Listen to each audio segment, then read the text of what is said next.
Hello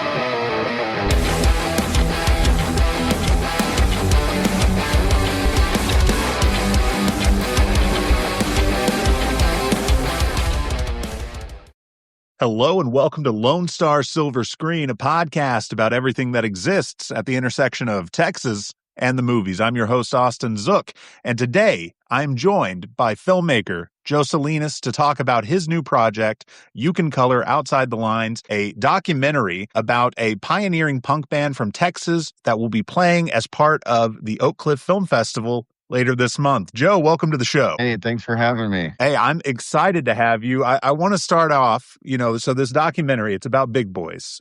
They are a highly influential Austin, Texas punk band. Also had a lot of kind of overlap with skate rock and then incorporated elements of funk into their music. Documentary is a lot of fun. I really hope people take the time to seek it out if they're in the Dallas area and going to OCFF. How would you describe Big Boys to someone who is not familiar with the band? Ooh, that's a loaded question. Well, yeah. Well, first off, thanks for having me on. Yeah, I guess everything's rooted in skateboarding, for me at least, for a lot of people. This film happens to be one of those things that's like deeply rooted. And I guess it's just, they're one of the bands that just kind of send the message of like, you don't really need permission to just doing things and going out and making sure you're having fun doing it, in all aspects of life, I guess, where it's like being accepted and feeling included and not excluded. And, either starting your own community. My own version would be that, they're one of the influential bands that inspire people to go out and create your own scene and do your own thing and not ask permission and have fun doing all that stuff. They had that message of inclusion, everybody's included, and yeah, it's a kind of a positive thing with them. And yeah, it's all rooted in skateboarding and all the arts and the creativity. They were just one of those bands that they weren't trying to leave a legacy. They traveled around, played, did the shows, with all of the other bands, known and unknown. And they didn't know that they were leaving. It was leaving a kind of like a ripple effect, and even to people that didn't necessarily see the shows, it just kind of like impacted them in a way years and sometimes decades later. How did you get turned on to them? I mean, were you a fan of theirs in the 80s? Yeah. So yeah, I'm 50. I started skateboarding in 85, the year that Terminator came out, the first one. I remember I was wearing, with my dad, we both were wearing parachute pants at a screening in Houston at Baybrook Mall. And but then I discovered skateboarding shortly after in East Texas. And a friend of mine, his older brother had a bunch of old Thrasher magazines that were just, whatever. And so they were hand-me-downs. And in the back of those Thrasher magazines, there was like the music section. And the Big Boys were definitely part of that. And they were on like a skate rock tape that we all kind of shared overdub recordings of, So yeah, it's just, and then also skate videos, they would be on skate videos.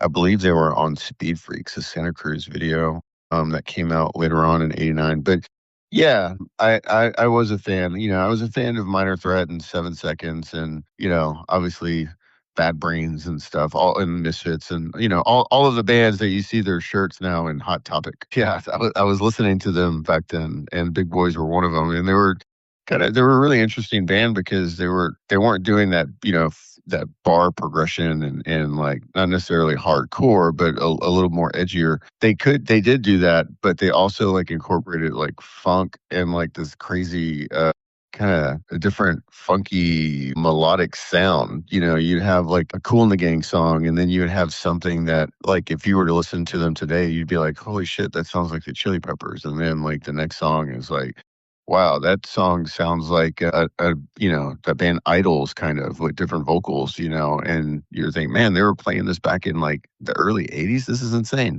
So yeah, they were definitely an influential band to a lot of people, including myself. I will be honest, like they were, they were in my top 5, and it just so happened, I became friends with Tim Kerr, and he's in, founding member of the band. But yeah. I don't know if that's a winded question or what, or answer. No, that's perfect. So how do you go from being a fan of the band to being the guy making a documentary about them? Well, I think like the cool The good thing was like it wasn't like I was man, there were people that were just like, yes, the big boys. And I don't think that I was that hardcore of a fan, but I became more embedded in that world of being a big fan during the process. And I think that that was a good thing so that I wouldn't just be like, oh, it's my stories, my stories. So going around and interviewing so many people and like getting to know the actual, remaining members that are still alive, which are all of them except for Randy, I believe. Yeah, it was just it was different, like I came into the project not like being like a huge like fanboy or like, oh yeah, the big boys. I remember this one, and just like breaking down a song and knowing a certain part. There was research on my end, because it's like if you compared it to like, I could tell you any 7 second song or a minor threat song and Big Boys, I was like, oh, I'm gonna have to really do my research because this wasn't a band that I was, consistently putting on my record player or cassette tape or CD or whatever. So that was a pretty cool approach to it. But yeah, I am definitely a fan. I guess I'm married to this band now, as are the other people that were involved in the making of this film. So let me ask you, as someone who you like the band, you respect them, but like you're saying, you were not like their number one fan. You weren't obsessed. Do you think that makes you a better candidate to make a documentary because you can have a little bit of remove from the subject? Yeah, definitely. I think so. I can have like a different perspective for sure. I really like the band, but like I said, my go-tos were different things. But yeah, I think it made it where I wasn't going to be picky and choosy for my own personal reasons, which is a really good way to do it. Because when I would interview all these people, unknowns and knowns, it's like I could see like this person was really into this band and they could tell you about every single song and what these lyrics meant to them and how this album art spoke to them and like knowing what they knew about the band, it was like this story to them and how much it meant. And not to take away like, oh well, I didn't, I I wasn't a big fan or anything. It was just really cool to see how much of an influence that this band and their music and their message had on people, not only in this country but like in other countries too. 'Cause I've traveled abroad quite a bit, and when people find out that I was working on the film, sometimes eyes would light up. And I'm like, holy shit. And they were just kind of one of those obscure bands. Like, they didn't have a consistent SST record label pushing their records. And like, when it's seven, they had like limited vinyl, 45s that come out and they're rarities now, But yeah, it definitely, yeah, it was a different approach for sure. Can you talk a little bit more about their influence? Because I don't think people think like punk and then think Austin, Texas. But I mean, obviously, and the documentary shows this, they had an influence, and there was a scene in Austin that had an influence on the broader tapestry of punk. What did that look like to you as you were kind of piecing this together and doing your research? Yeah, well, I think like I always I look at it, I tell it like this, like 1979 in Texas. I mean, I was only 4 years old, definitely dating myself. So back then, people didn't understand that, and like the media, if you saw it like in a TV program, it was always pigeonholed as like it's stereotyped as like this rebellious, like crazy, angsty, I'm gonna destroy things and like don't give a shit kind of a criminal, jacket that the thing punk quote unquote wore. And to think like, okay, here's this band, with these dudes that met in a ditch, went you're skateboarding to form the band and doing this whole coin toss to see who's going to play what. And to be in Texas back then, you know, and if you think about Austin now, it's like so progressive and so kind of like let your freak flag fly kind of deal. Back then, it wasn't necessarily like that. So to be in a band that people didn't really understand that music and associate it with like criminal or rebellious kind of crazy behavior was pretty ballsy. And then on top of that, the singer was openly gay. So then you add that part to it, and it's just like, holy shit, this band doesn't care, and they're doing their thing. And back then it was a thing of unity. There were like punk rockers and part of the Cosmic Cowboys. Kind of everybody kind of ran together a little bit. there was definitely the ongoing, rivalry of the jocks and the wanting to always harass the punks and all this stuff. So, but that band brought the communities together, and like people would go on stage and dance during their like kind of funk punk thrash songs, I'm trying to describe it. Yeah. And it was always fun watching some of these archival videos over the years. It was like, wow, man, it wasn't just stage dive and mosh pits and people losing their combat boots and shit like that and walking out of there missing a tooth. It was like, no, these people are up there dancing and like having a good time and singing along. And there was definitely moshing and stage diving, but it was all like, they brought everybody together. And in that time in 79 through 84. So that was like, kind of in a cool way, like a safe place for people to go. And so many different people from so many backgrounds would go back then in Austin, Texas. And then they would tour around and play these places where it wasn't like that as it was in Austin, Texas. It was like pretty hardcore, kind of comparative to like the Blues Brothers when they're playing in that one scene. And there's that fence in front of them and people are throwing their beer bottles and shit. It's like, it's kind of chaotic like that. So if somebody has never listened to Big Boys and they check out the documentary and they want to dive into it, I mean, is there a song that you would recommend they start with or an album? Yeah, all of them are pretty good. They're so different. It's kind of like how the film Andrew script for it, which was also this another thing I'd like to talk about. Yeah, it's just kind of all over the place, but somehow it works, And for me, I really like.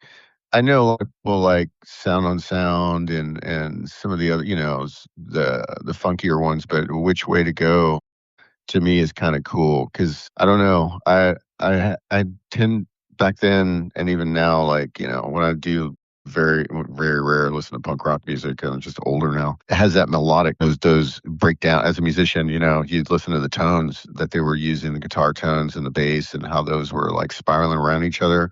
And then the steady tempo of the drums, and then you bring in Randy's voice, and it's just like these layers of like sounds and tones that just work and like bring out a feel. I mean, as a song would do for any person that likes whatever it is. But yeah, those things, and now like going in the deep dive of all of these songs.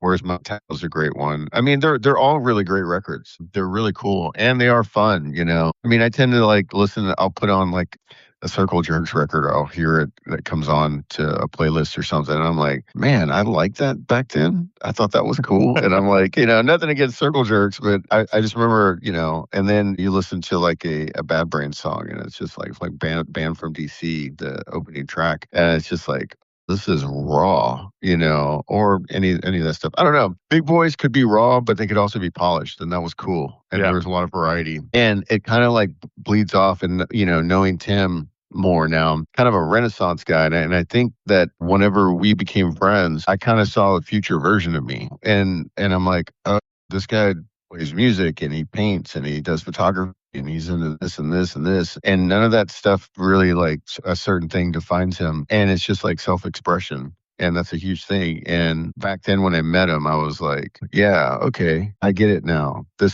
He's navigating waters this way. And maybe this is what kind of spoke to me or whatever. But going back, yeah, Which Way to Go is a great song. I always use that on stories whenever I'm promoting or doing something about this band. So what would you say you are most proud of about this documentary now that you've got it locked and you're taking it on the festival circuit? Definitely that it's done. I'll say that for sure, because I've been holding on to this thing, over 10 years, and I started it and thought was like, well, it's gonna be, I'm gonna get it done pretty quick. But and had it been the original layout that was discussed, which we didn't, we thought was just going to be like 10, 15 people or whatever for the interviews, that snowballed into a ton of people because I would be somewhere and then somebody would ask, I'd be done with the interview and the person would be like, hey, we talked to so-and-so. I was like, oh, no, I don't know them or have their contact. And then they would contact them and, well, if you can, they're in this city or this town. If you can get there, they'd love to interview. And it'd be somebody, whether it's somebody that nobody knows about or it's somebody that definitely everybody knows about. It's like, well, it's worth to go see get their take on it, and it was a lot of motels and camping and sleeping in the car in the parking lot in between that stuff because I'd already be out there and knowing like, well, this person was at a show, they said, or they knew this person in this way, so this might be a really interesting thing to capture on camera. And so life happens, and have to take on other projects, and it's a labor of love at a certain point, and it's good to take a break and then try to have fresh eyes. And the thing that I wanted to talk to you really speak of, I'm an editor also, but by this point, I kind of had I'm like, well, it might make sense to have somebody do the editing that understands this culture, because that was the other thing. It's like people attempted and wanted to do it or be part of this project, and they didn't, not that it's a requirement, but it does help to know that world and all those different worlds to instead of just, oh, well, everybody knows that person because they're a celebrity. Let's put them on there because that means, people are going to want to watch this because that person's in there, that wasn't the case with this. So, took some breaks, doing things for like Nat Geo and other big companies and whatnot to pay the bills. And then finally, I was getting phone calls or text messages from Andrew Leeper, who's in Austin, and we knew each other in bands, that we were in back in Austin like 25, 30 years ago. And I knew that he was a filmmaker also. And he was asking about the project, and then, I'm rolling my eyes going, oh, here we go. Another person asking about this project. And we kept offering like, hey, if there's anyone who can help, I'd love to take a stab at it. And like I said earlier, I'm like, man, I don't know. Like, it's a pretty big undertaking and it's a lot of footage. So we met in Austin. I was down there to go play a show, and we had some coffee, and, kind of like, okay, let's check it out. This would be good to have somebody else, fresh eyes, because then I would have told a completely different version of it. And I didn't want to make it more my story. I wanted to make it the band's story, Right. And so, and I could easily just kind of step back and just kind of oversee that. And I'm all about wanting people to shine and do their thing. And that was the cool.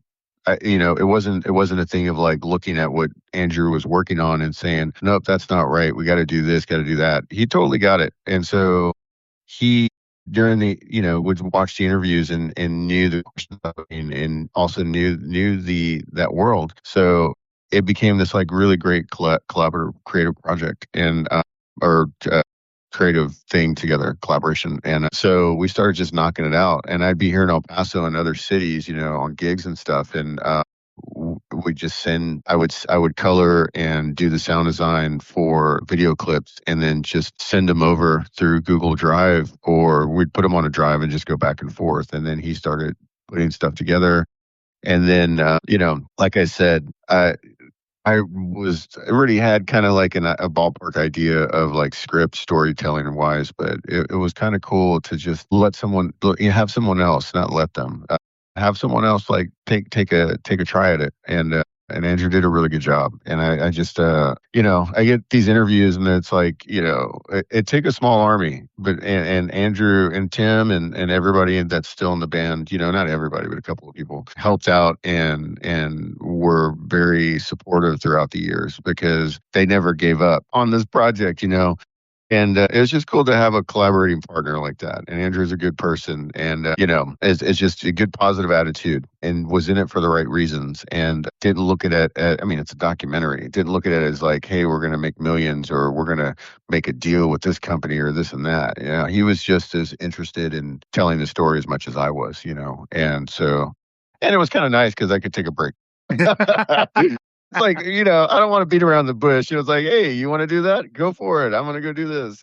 But we had it was a really cool workflow, and I work with a lot of production and have a lot of big teams for editing on big projects and this and that. But this one, like I said, is labor of love. And to see it come to fruition in Austin, Texas, we sold out, 3 kind of little screenings just for the hometown hero type deal and I don't know if that needs to be put in here or whatever, but it was beautiful. It was cool. But being up there on that stage was like, God damn, this thing's finally done. I mean, I know that it's like there's the festival stuff and all that, and that's going to be fun because that's going to be a good excuse to just meet new people and eat great food in different areas and do the whole thing again. Well, Joe, I want to thank you so much for joining me. As we wrap up here, if anybody wants to learn more about the project, is there anywhere they can go online just to keep up with you and what you're doing with the film? Yeah, so on that's probably nowadays like the best way to do things. Joe Salinas Films on Instagram. I think Andrew is Hello Lightning, Tex ATX or something. And we have a website as You Can Color Outside the Lines. And then I think we have an Instagram, but any of those, like you just, if you hashtag big boys, I'm sure I come up, or Andrew or anybody. Tim, yeah, definitely Move Tech. I think that's his thing, his Instagram. That guy's always doing something, yeah, that's like, there's so many different ways to do it, but it's just doing the festival circuit now and some screenings, and then eventually it's going to be on a streaming platform, and be rentable or buyable in the future and stuff. Right now, it's just kind of too early in the game for any of that stuff, but that's the plan. Fantastic. All right, man. Well, thank you so much for taking the time to join me today. If you're listening to this, seek this movie out. If you're in the DFW area, you can catch it at Oak Cliff Film Festival later this month. And everyone else, just keep an eye out for when it's coming to a town near you or whenever it hits streaming. Joe, have a good rest of the day, and I'm looking forward to seeing you in Dallas. Yeah, likewise.